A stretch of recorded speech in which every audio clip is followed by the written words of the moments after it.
Hey guys, got another unboxing here. This is Testors paint that you're going to need to paint your AR. I did already open this up because I didn't have time for the unboxing and I had to make sure the right stuff was in here. So, got these all for I think $12, all four of these. So, okay, so first off, I got the flat desert tan paint.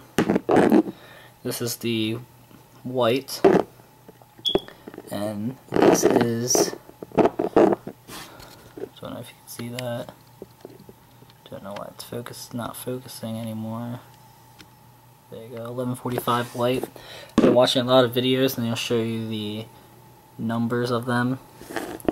Okay, so this one is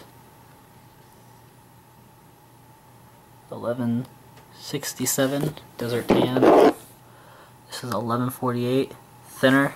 This is the one you have to take it off. And then this is the 1103 red.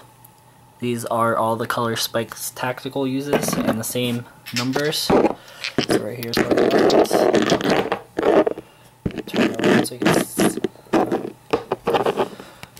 So yeah. Thanks for watching and goodbye.